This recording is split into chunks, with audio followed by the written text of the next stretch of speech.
Taigi, sveiki visi, šiandien mes ką gaminsim, nežinau, ten vavatavą dalyką gaminsim ir gali būti, kad kažkas skirtingai gausis, bet ten Vytautas buvo tokį pagaminęs, bet skirtingai gausis, nes nelabai turi Vytautas ten tokių surėtimų, tai biški, sakau, skirtingai gausis, bet ką mes pirmą pradėsim daryti, tai mes pradėsim pirmą daryti tą patį apvalumą. Ir mums reikės šito čia šuduko, čia Vytautas kažkada tokį blogą pasidaręs, bet jisai veikia, ten 8 mm, ten drąsiai gali susukti. Ir padarysim ten tokį, kaip sakant, apskritimą, 2 apskritimus padarysim, vieną ant apačios, kitą iš viršaus ir vėliau ten išpjausim ten tą dalį. Tai dabar viską apsiskaičiuojam, kokio mums ilgio reikės 8 mm ir padarom, nežinau, ir tada iškart suvyrinsim. Tipo, suvyrinsim ten tos, kaip sakant, tos sujungimus, kad kažkaip neišsiskleistų, tada dar palyginsim ir padarysim tokį apsukimą. Tai pradedam.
Taigi gerai, mes jau turime pabaigę tos apvalumus, štai taip atrodo, šitą, aišku, nepabaigiau, buvo vis tiek reikės nupjauti. Ir va štai taip atrodo jie. Tai dabar ką mums reikės pradėti daryti? Tai mums dabar reikės tuos užrėtimus pradėti daryti, bet aš nežinau, gal čia rasiu tokių senų. Nu, žodžiu, teks savo padaryti, nes nelabai ten randu. Net to vieno nerandu, bet nieko padarysim, tai gaminsim irgi iš apvalaus 8 mm ir padarysim tokias kaip ir kojytės, tai pradedam dabar tai ir daryti.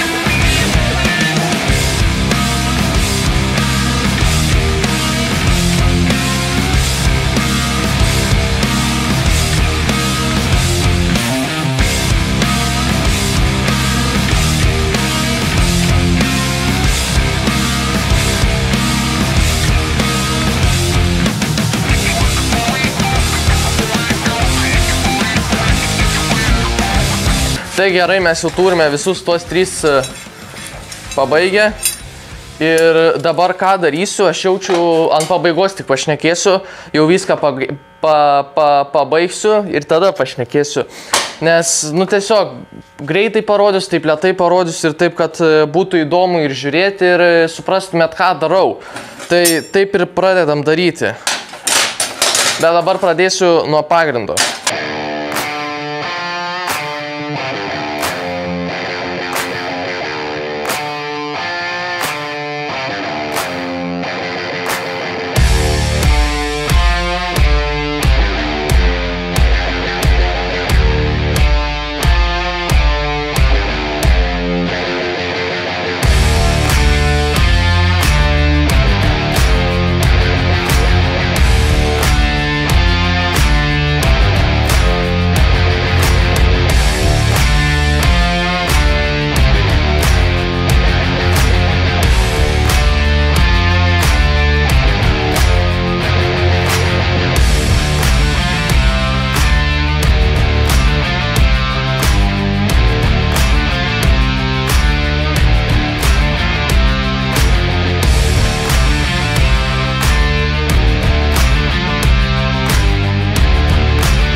mes jau pabaigę jau va štai šitą, kaip sakant, dalykiuką. Čia užsidės kažkoks, nežinau, gal kažkas įsidės ir kažkaip bus, žodžiu. Tai tikiuosi, kad patiko šis video, jeigu taip spaudžiam like, jeigu ne, dislike. Štai čia iš arčiau pamatysite gal nuotrauką kokią vieną ant galo video. Tai va, užprenumeruokit Viciokas, Elektrociokas, aprašyme bus naujas kanalas ir šį kanalą užprenumeruokit, jeigu pirmą kartą lankotės, arba tiesiog, jeigu patinka toks kontentas ir iki kitų kartų.